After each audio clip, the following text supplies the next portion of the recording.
Olá, sejam todos bem-vindos a mais um EBD em Debate. Dessa feita, nós estaremos comentando sobre a lição de número 7, quando iremos tratar sobre a desconstrução da feminilidade bíblica. Eu convido você para a gente imergir nesse conteúdo que está muito bacana e eu creio que você não vai se arrepender do conteúdo desta lição, dessa pré-aula, da lição de número 7 da CPAD da classe dos adultos. A leitura bíblica em classe, ela localiza-se em Provérbios, capítulo 31, do verso 10 ao verso de número 31. Como de costume, a gente não vai ler, mas eu gostaria que você pausasse o vídeo nessa hora e pudesse acompanhar ela aí na tela do seu celular ou do seu smartphone ou da sua televisão, onde você estiver assistindo esse vídeo, que pausasse e pudesse acompanhar, ou você abrir a sua Bíblia e poder acompanhar a leitura bíblica em classe. Então, do capítulo 31, do verso 10 até o verso de número 31, é a nossa leitura bíblica em classe. Pois bem, o objetivo da lição é explicar a feminilidade bíblica, destacar a erosão da feminilidade a partir do ativismo feminista e da suposta liberdade sexual e focar a imagem da mulher virtuosa de Provérbios 31 como símbolo de feminilidade bíblica equilibrada. O texto áureo encontra-se em Provérbios 31:10, que diz: enganosa é a graça e vaidade, a formosura, mas a mulher que teme ao Senhor, essa será louvada. A verdade prática diz o seguinte: a mulher foi criada para cooperar com o homem. Deus lhe confiou a dádiva da maternidade e função de ser esposa e auxiliadora. A palavra-chave vai circundar em torno, é lógico, da palavra feminilidade, que, de acordo com o dicionarista Antônio, a feminilidade é a qualidade ou caráter de mulher, atitude feminina ou feminidade, o conjunto das mulheres ou o sexo feminino. Então, a palavra feminilidade trata sobre esse universo das mulheres. E introduzindo a nossa lição, as Escrituras apresentam a mulher virtuosa como símbolo da feminilidade, como a gente viu na leitura bíblica em classe, capítulo 31, do verso 10 ao verso 31 de Provérbios. Essa mulher, ela é retratada como modelo de esposa fiel, mãe, amorosa, administradora e empreendedora exemplar. Porém, em tempos pós-modernos, a feminilidade bíblica vem sendo desconstruída, assim como está acontecendo com os homens. A masculinidade bíblica também está sendo desconstruída, como a gente viu na aula anterior. Então, embora a palavra feminilidade não apareça na Bíblia, o seu conceito ele é claro nas páginas tanto do Antigo quanto do Novo Testamento. Então, as Escrituras estão repletas de orientações claras que instruem a mulher cristã a demonstrar sua feminilidade para que seja uma ajudadora idônea. Então, as Escrituras orientam a mulher a ser uma ajudadora idônea, Gênesis 2:18. As Escrituras também ensinam a mulher e orientam a mulher a exibir graça, Provérbios 11:16, a viver uma vida pura, 1 de Pedro, capítulo 3, versículo 1, verso 2, a se vestir modestamente. Então, existe orientação para essa mulher virtuosa, 1 Timóteo 2:19, 1 de Pedro 3:3, a desenvolver um espírito manso e tranquilo. Tem mulher que é muito brava, então a Bíblia orienta essas mulheres a terem um espírito manso e tranquilo, 1 de Pedro 3:4. A Bíblia também orienta as mulheres a se submeter aos seus maridos, que isso tem sido um grande problema para essa pós-modernidade e principalmente para o movimento feminista, Efésios 5:22, e também ensinando as mulheres mais jovens, Tá? Então a Bíblia ela tem uma orientação para que a mulher cristã, de fato, possa demonstrar sua feminilidade. Ok? Então, nessa lição, nós vamos apresentar o mandato divino para a mulher, as investidas do ativismo feminista e o exemplo bíblico de feminilidade. Então, assim, o nosso propósito é mostrar que Deus requer da mulher cristã que se porte conforme a revelação da palavra de Deus. Amém? Vamos lá. O tópico 1 da nossa lição vai falar sobre a feminilidade bíblica. E o subtópico 1 vai falar sobre a criação divina da mulher. Vem com a gente. O homem e a mulher foram criados à imagem de Deus. Gênesis 1:27 vai tratar sobre isso, que a imagem de Deus os criou, macho e fêmea o criou. Na ordem da criação, Adão foi criado antes de Eva. Gênesis 2:7 e o verso 15. Em seguida, o Criador concluiu que não é bom que o homem esteja só. E aí, com esta conclusão, Deus cria a mulher a partir da costela do ser humano, do homem, melhor dizendo. Então, por isso, Adão a identificou: esta será varoa, porquanto do varão foi tomada. Então, Deus cria a mulher a partir da costela do homem, e Adão traz essa observação, essa grande máxima na criação da mulher, que esta será chamada varoa, porquanto do varão foi tomada. Assim, Deus criou a mulher a partir da carne e dos ossos do homem. Gênesis 2:21 e 22. Existe uma lenda, mas não deixa de ser uma mitologia judaica, que existia uma mulher antes de Eva. Claro que a gente não vai adentrar nesse assunto, mas para que você aguce aí a curiosidade de pesquisar, que existe uma lenda de uma mulher chamada Lilith, ela que foi a primeira mulher de Adão. Lógico que isso é uma mitologia, mas subentende-se, existe essa crença que houve de fato essa mulher, uma vez que essa base dessa mitologia se baseia-se em Gênesis 1:27, que desse texto abriria brecha para que houvesse uma primeira mulher, e Adão depois diz: essa agora é, mas não passa de uma mitologia.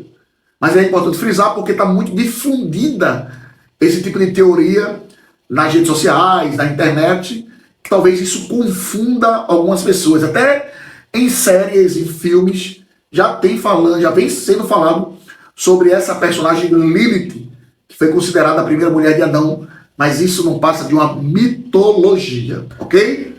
No ato criativo, a imagem divina foi distribuída sem distinção entre eles. Então, fazendo-se igual. Então, homem e mulher são iguais diante do Altíssimo. Então, a Bíblia ensina a igualdade de ambos, mas também deixa claro que as funções de cada um são distintas.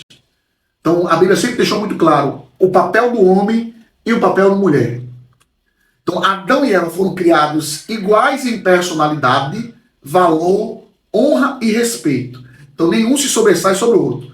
Porém, essa igualdade não quer dizer o quê? Uniformidade de papéis. Então, Deus criou o homem para lavrar, cuidar, proteger a terra, consequentemente a sua família, e a mulher veio justamente para ser uma auxiliadora do homem. E aí, a gente segue para o subtópico 2. Vai falar sobre a bênção da maternidade, que apenas a mulher foi agraciada com essa bênção. Então, só a mulher, de fato, pode gerar vida. Então, no mandato criacional, Deus ordenou ao homem e à mulher: frutificai, multiplicai-vos e enchei a terra.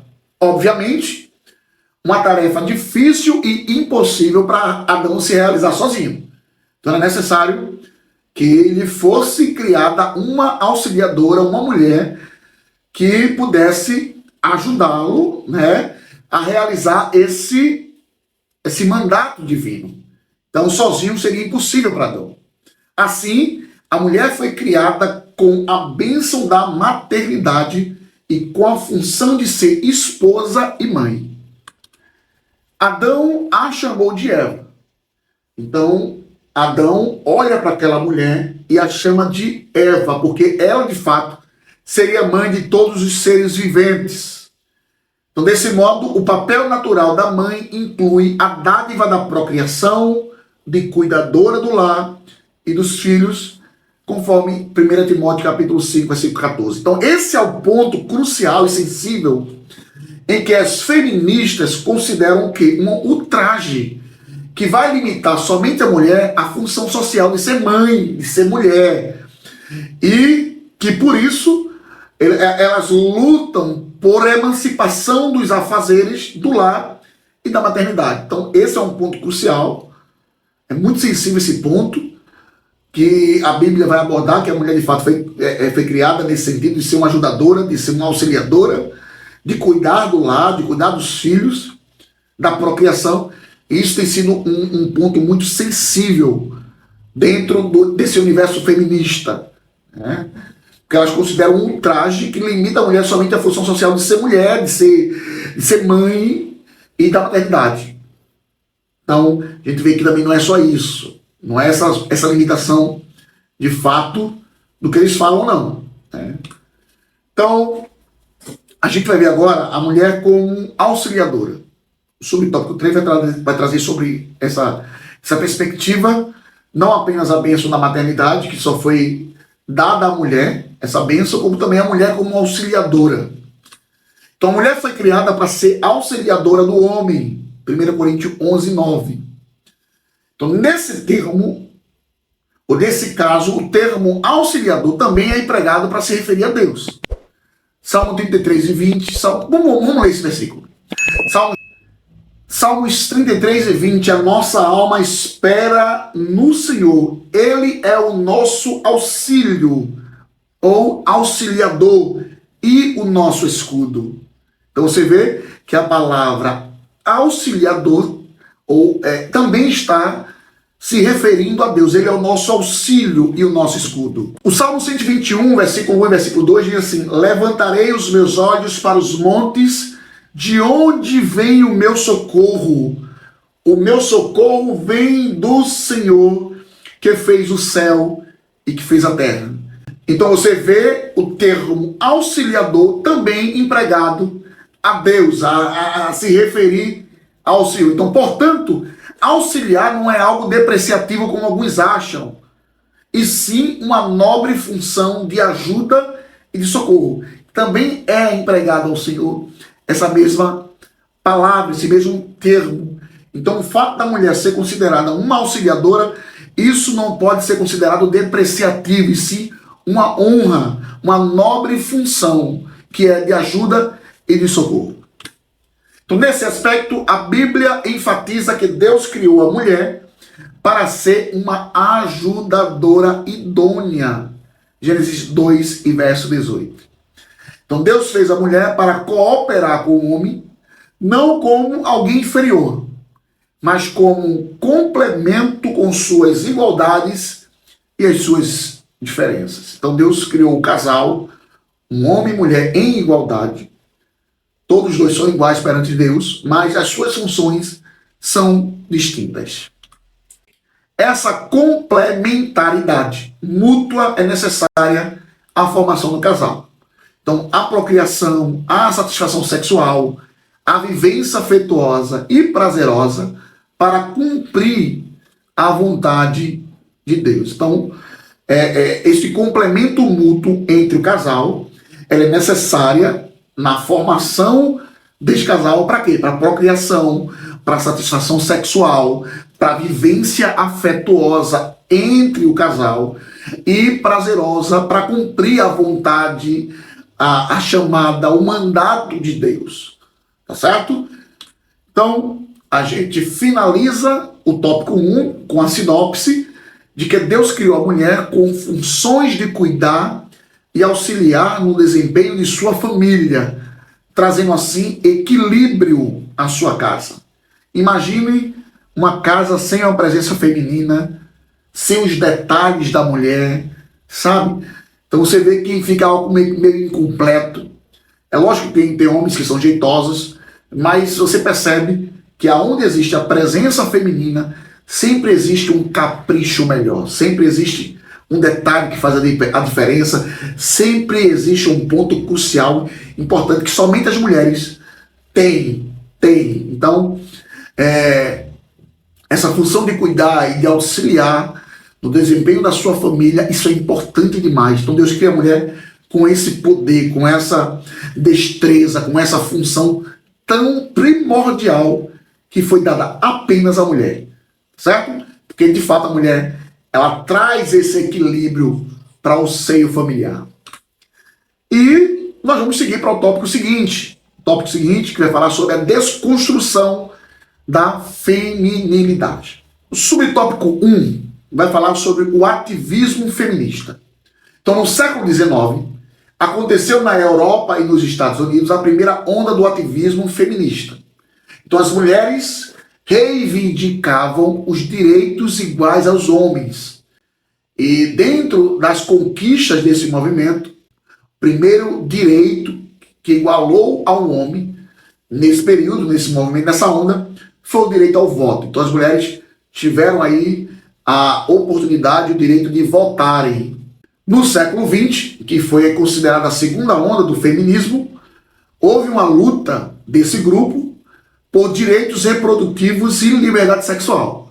Então a ativista Simone de Beauvoir, talvez seja assim um francês de Beauvoir, estabelece uma das máximas do feminismo, que não se nasce mulher, se torna mulher. Em 2011, a partir de um fenômeno na Universidade de Toronto, no Canadá, se introduziu o slogan Meu Corpo, Minhas Regras. Já falamos sobre isso em aulas anteriores. Então esse ativismo, ele avança e se amplia para a discussão de gênero e o movimento toma conotações de empoderamento da mulher. Como cristãos, devemos afirmar e defender os direitos das mulheres, bem como combater qualquer tipo de discriminação. E é bom deixar isso muito claro para você que está assistindo aí, está acompanhando a gente pela rede social, né, aqui pelo canal, que nós não somos contra as mulheres, nem também compactuamos com qualquer tipo de discriminação. Só que é necessário deixar bem claro que o feminismo é uma ideologia que busca o quê? Desconstruir os valores bíblicos. Então aqui tem as 4 ondas do movimento feminista em resumo. Primeiro, na primeira onda, como a gente já viu, o voto feminino no século XIX. O primeiro país a garantir o voto feminino foi na Finlândia, em 1893. A segunda onda foi a onda da sexualidade, da liberdade sexual. Então, de 1960 a 1980, a pílula anticoncepcional ela foi lançada em 1960 e que marca a revolução no planejamento familiar. A terceira onda fala sobre essa liberdade. Então, a partir de 90, houve esse empoderamento feminino e a utilização da ONU como instrumento mundial para enaltecimento feminino. E a quarta onda é a militância. A partir de 2010, começou a surgir passeatas contra assédio e a utilização das redes sociais para vocalizar os anseios feministas. Então aqui é um resumo dessas 4 ondas do movimento feminista que aconteceram aí nas suas respectivas datas. E aí nós vamos agora para o subtópico falar sobre a liberdade sexual. Então a Bíblia se refere ao sexo como algo prazeroso entre homem e a sua mulher, dentro dos limites do casamento. Provérbios 5, 18, 19 vai falar sobre isso. Entretanto, para o feminismo, esse modelo é repressivo e deve ser combatido em busca de libertação sexual da mulher. Ou seja, a relação sexual entre marido e a sua mulher, entre um casal, ela é repressiva, essa relação pelo feminismo, onde existe uma liberdade sexual e a mulher pode ter relações sexuais com quem ela quiser. Então a defesa dessa ideologia é que nenhum modo de relação sexual deve ser considerado ou certo ou errado. Então aqui você vê claramente, nitidamente, a ideia da ideologia do ativismo feminista, que toda forma de amar ela é válida. E isso distorce o que preceitua as Escrituras Sagradas. A Escritura Sagrada vai falar sobre um relacionamento monogâmico, heterossexual e indissolúvel, o que é o contrário do que se prega a ideologia feminista. Então, nisso vai incluir, dentro da liberdade sexual preconizado pela ideologia feminista, a iniciação sexual precoce. Olha a gravidade disso. A prática da homossexualidade, a fornicação, o adultério e também a prostituição. Então, dentro dessa pauta da liberdade sexual, todos esses fatores estão incluídos dentro do que preconiza essa liberdade sexual, dentro dos anseios da pauta feminista, dentro da liberdade, do que se refere à liberdade sexual. Então, nessa esteira, temas como aborto, a gravidez indesejada e a desconstrução da família são radicalizados pelo ativismo ideológico do feminismo. E aí a gente segue para o subtópico 3, que vai falar sobre o ataque à família tradicional.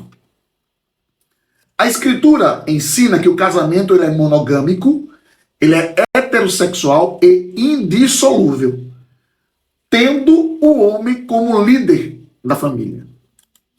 Porém, para a ideologia do ativismo feminista, essa forma bíblica de matrimônio, primeiro, escraviza a mulher, obriga o casal a ter relações sexuais apenas com o seu cônjuge e tiraniza os laços conjugais que não podem ser rompidos. Então, nesse sentido, a visão marxista é de desconstrução da família tradicional, promoção da liberdade sexual e dissolução do matrimônio. Então, esse conceito exerce forte influência no movimento feminista.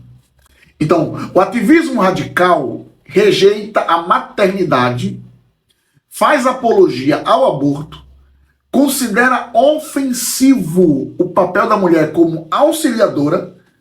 Olha só, aquilo que a gente já viu lá atrás, que não deve ser levado dentro de um termo, de um preceito pejorativo, depreciativo, o termo auxiliadora, porque até esse termo é utilizado para Deus, né, em algumas ocasiões. Enaltece a lascívia e engaja-se em uma luta de gênero contra os homens. Então o ativismo radical vai rejeitar a maternidade, vai fazer apologia ao aborto, considera ofensivo o papel da mulher como auxiliadora, enaltece a lascívia e vai sempre se engajar numa luta de gênero contra os homens.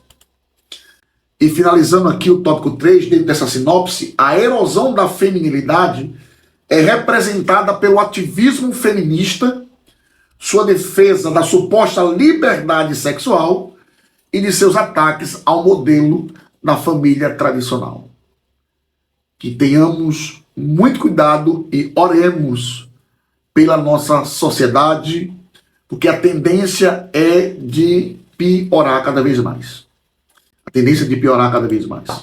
O tópico 3 da nossa lição vai falar sobre a mulher virtuosa, baseado em Provérbios 31, e que tem por símbolo, pode ser considerado um símbolo bíblico de feminilidade. Então, o primeiro subtópico vai falar sobre o modelo de esposa fiel. E aqui nós temos dentro desse slide o seguinte, que a mulher virtuosa é de inestimável valor. Por isso a Bíblia declara que o coração do seu marido está nela confiado e revela total confiança do esposo à sua mulher. Assim, a conduta dessa esposa é ilibada em todas as áreas, tais como lealdade conjugal, pureza sexual, administração do lar e das finanças.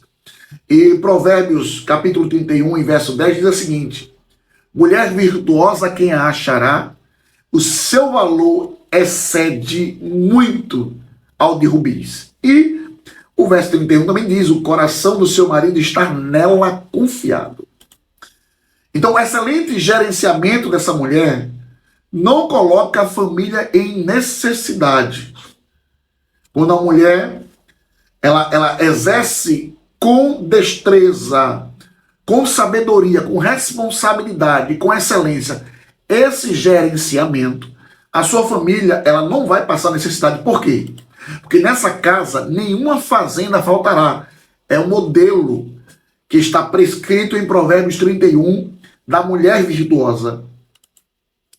Ao marido, ela lhe faz bem, não mal, todos os dias da sua vida. Ela lhe proporciona contínuo bem-estar. É uma mulher confiável e não instável. Olha só. Suas ações inspiram a indispensável confiança que faz de seu marido um homem bem-sucedido. Olha isso. Olha esse modelo de esposa fiel que é apresentado em Provérbios. O segundo modelo ou padrão que a gente pode absorver do texto de Provérbios está no subtópico 2, vai falar sobre o padrão da mulher amorosa. Então, a mulher virtuosa é tanto uma mãe dedicada, né, o verso 15 vai dizer que se levanta e dá mantimento à sua casa, como também, na parte B do mesmo texto, vai dizer que ela acorda quando ainda está escuro e providencia a refeição para a família. Pelo bem-estar de seu marido e filhos, ela gerencia as diversas tarefas do lar.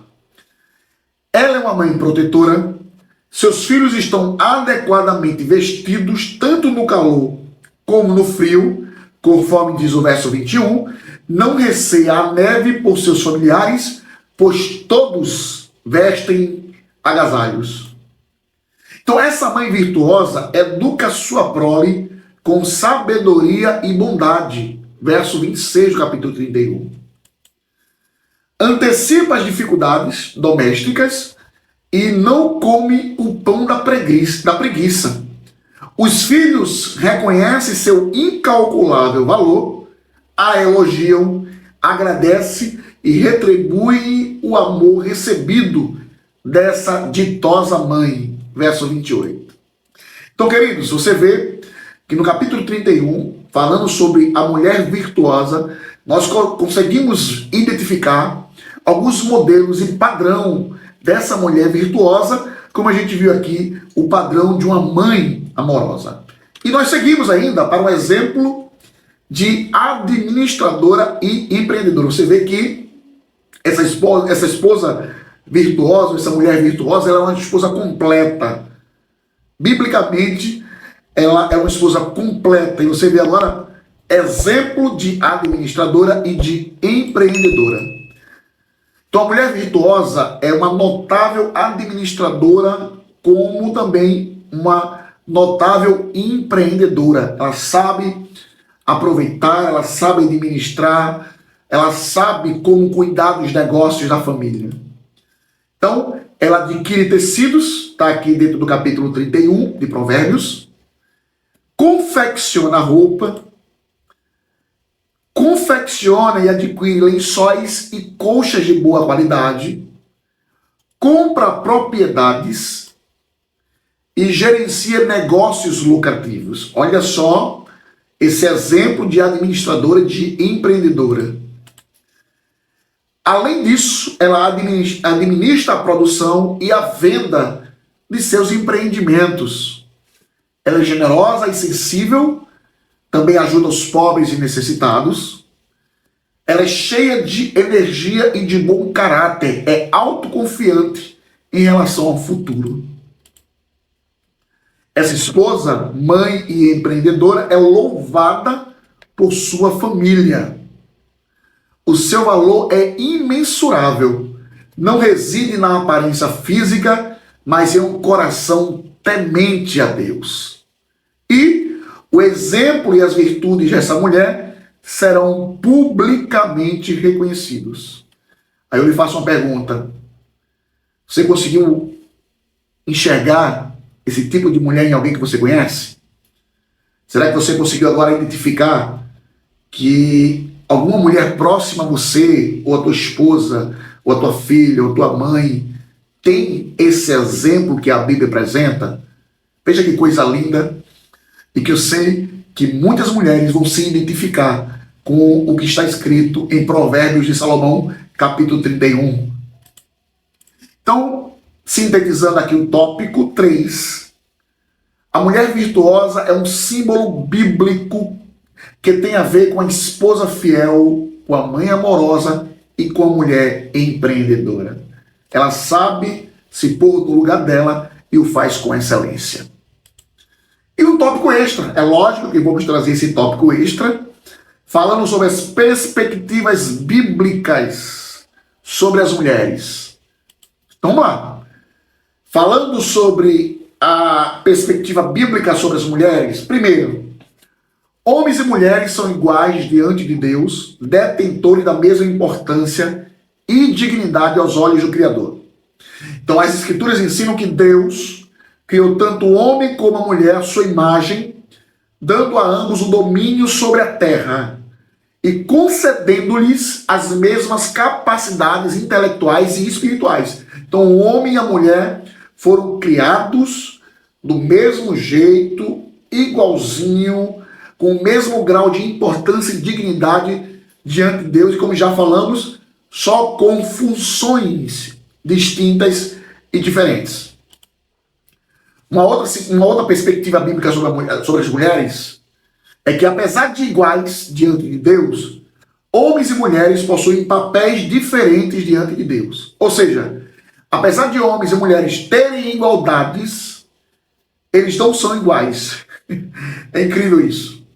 Igualdade e identidade não devem ser confundidas. Somos diferentes uns dos outros e nos complementamos por meio das qualidades distintas de nossa sexualidade, tanto psicológica quanto fisiológicas. Então, nós temos papéis diferentes das mulheres, embora sejamos todos iguais diante de Deus, mas temos papéis diferentes. Homem e mulher são distintos nas funções, tá? Então somos diferentes uns dos outros e nos complementamos. Uma terceira perspectiva bíblica sobre as mulheres, segundo as Escrituras, assim como o homem, a mulher foi criada a fim de ser um instrumento para a glória de Deus. Então, mesmo após a queda, mesmo após o fracasso, o delito, a mulher em Israel experimentava uma liberdade atípica, diferentemente de outros povos. Então, as Escrituras registram que, embora o marido fosse aquele que liderava a família, a esposa podia avaliar um campo, comprá-lo e, ao mesmo tempo, cultivar nele um vinhedo. E caso soubesse fiar e tecer, poderia ter seu próprio negócio. E a gente viu isso aqui no tópico anterior, falando da mulher virtuosa. Olha aí, mais uma vez, a Bíblia trazendo uma perspectiva sobre a mulher, sobre as mulheres. E uma quarta perspectiva que a gente traz, bíblica sobre as mulheres, essa é uma perspectiva muito bacana, porque as mulheres sempre devem ser honradas e tratadas com dignidade. Então o propósito de Deus das Escrituras é que a mulher seja tratada com dignidade, e ninguém valorizou mais as mulheres do que Jesus. Durante o seu ministério, Jesus teve o prazer de dignificar essas mulheres, e a sociedade tinha um respeito para com elas. Não tinha o valor que lhe era devido. Então, a gente vê, a gente enxerga essa valorização da parte de Jesus nos encontros que ele teve, nos contatos que ele teve. E é tão tal que o ministério de Jesus, ele foi tremendamente abençoado e financiado pelas mulheres. Então você vê o quanto ele valorizou as mulheres. E a gente vê aí, ao encontrar a mulher pecadora, ele demonstrou compaixão e misericórdia, João 20:15. Ao encontrar a viúva de Naim, ele sofreu a sua dor, Lucas 7:11-17. Ao conhecer a mulher samaritana, concedeu-lhe dignidade, perdão e vida, João 4, do verso 5 ao verso 29. Ao lidar com Marta e Maria, viu nelas amigas e discípulas, Lucas 10, do 38 ao 42. Ao conhecer a mulher adúltera de João 8, do verso 1 ao do verso 11, ele concede-lhe perdão. Ao se relacionar com a sua mãe, ele cuidava dela e a protegia, João 19, do verso 26 ao verso 28. E ao ressuscitar dentre os mortos, foi às mulheres, que inicialmente ele apareceu, João 20, do verso 11 ao verso 14. E, finalizando esse tópico extra, Deus deseja que as mulheres o glorifiquem com uma vida de piedade. Então as Escrituras nos ensinam que Deus deseja que homens e mulheres vivam uma vida santa e piedosa, e que os valores cristãos não podem ser negociados sob nenhuma hipótese.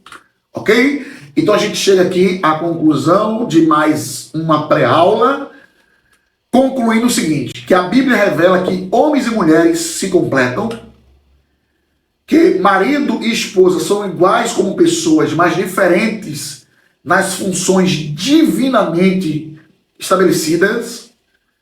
Deus confiou às mulheres a dádiva da maternidade e a tarefa de ser auxiliadora. Então essas características enobrecem e não estigmatizam as mulheres. Concluímos também que a desconstrução da feminilidade as coloca em rota de colisão com a vontade divina, e que a mulher cristã ela é instruída a honrar a sua feminilidade e assim glorificar a Deus em sua soberania. Então, queridos, foi bom estar com vocês até aqui. Comenta, curte, se inscreve no canal e eu espero você na próxima aula, que é falando sobre transgêneros. Que transrealidade é essa? A lição número 8. Eu espero vocês aqui. Deus abençoe e muito obrigado. Valeu, até mais. Tchau. Um abraço. Tá? Então comenta, curte, se inscreve no canal e eu espero você na próxima aula, que é falando sobre transgêneros. Que transrealidade é essa? A lição número 8. Eu espero vocês aqui. Deus abençoe e muito obrigado. Valeu, até mais. Tchau. Um abraço. O fato é que a adoção dessas ideias acabou tendo um efeito contrário. A mulher que tinha proteção, conforto, amparo, provisão e respeito, acabou perdendo tudo isso. Antes elas viviam cuidando de suas casas e de seus filhos, sabendo que seus maridos cuidariam de tudo mais. No entanto, o feminismo disse que elas eram oprimidas, que precisavam de libertação. O resultado dessa libertação está aí. Elas agora passam o dia inteiro fora de casa, sendo pressionadas e assediadas por patrões desumanos, gastam horas em ônibus e metrôs lotados, deixam seus filhos em creches, crescendo longe de sua influência e desfrutando de igualdade, entre aspas. São tratadas pelos homens como se fossem homens também, sendo obrigadas a ouvir obscenidades e jamais provando a cortesia masculina, que agora, os homens, nessa conversa de igualdade, os homens se tornaram incapazes de sequer lhe ceder o lugar para sentar no metrô. São iguais. Para que eu vou dar o meu lugar no metrô para aquela senhora? Sabemos que a mulher trabalhar não é errado. Claro que não. Não é errado a mulher trabalhar, a mulher estudar. Nada disso é errado. E as irmãs devem fazer isso. Mas a ideia de que ser dona de casa e mãe a torna inferior, ou deprimida, ou emocionalmente doente, muitas vezes está por trás da ação da mulher que começa a trabalhar. E isso é fruto da visão feminista, mundana e ateísta de Beth Freeman. Algo que os crentes devem rejeitar com todo vigor, pois a Bíblia exalta a figura da mulher que é mãe e dona de casa, atribuindo a ela um papel central na vida de outras pessoas. Vocês devem ler em casa Tito 2, 3 a 5, que mostra a importância da mulher como esposa e como mãe, em Tito 2, de 3 a 5. Eu estou dizendo isso? Eu estou dizendo isso, irmãos, porque há moças aqui, há jovens senhoras aqui, que podem cair nessa velha mentira. É uma mentira que já tem mais de 50 anos e que tem sido repetida e repetida e repetida. Se você, mulher, quiser ser feliz, você deve fugir das funções domésticas e das funções de mãe. Fuja disso, porque a liberdade e a realização estão na raiz da sua saúde emocional e da sua felicidade. A independência em todos os aspectos está na raiz da sua real felicidade e da sua saúde emocional. E isso é uma imensa lorota. Os homens têm independência profissional, e tinham na época. No entanto, nós vemos frustração no coração de todos, de homens e de mulheres. O que supre, o que cura a frustração, a infelicidade, a tristeza na vida, a angústia no viver, não é a independência do lar. Como essa escritora sugere, especialmente no capítulo 12 do seu livro, ela realça isso. A mulher tem que se libertar para ter essa saúde emocional, tem que ser independente para ter essa saúde emocional, se realizar. O que traz realização não são essas coisas. Os homens sempre tiveram isso. E há suicídio mais entre os homens do que entre as mulheres. A frustração, a depressão, a tristeza entre os homens, assim como entre as mulheres. Não são essas coisas que produzem satisfação no coração. O Senhor Jesus Cristo disse, ensinou o que traz satisfação ao coração. Ele disse: se alguém tem sede, venha a mim e beba. Venha a mim e beba. Se alguém crer em mim, ele disse, rios de água viva fluirão do seu interior. Rios de água viva. Eu sou o pão da vida. Quem crê em mim nunca terá fome. Aquele que vem a mim nunca terá sede. Eu vou matar a sede da sua alma. O Senhor é o pão da vida. Não é uma mudança, não é revolução na mentalidade da mulher que vai fazer com que ela se sinta satisfeita, feliz e realizada. Não. Nós vemos a realidade. 50 anos se passaram desde que esse livro foi escrito. 50 anos se passaram desde que esse livro foi escrito. E o que nós vemos? Nós vemos os consultórios dos psicólogos e dos psiquiatras cheios de mulheres envolvidas nesse modelo de vida, buscando realização, buscando felicidade e se sentindo frustradas, tristes e amarguradas. Com a família pra EBD, vem com a família pra EBD.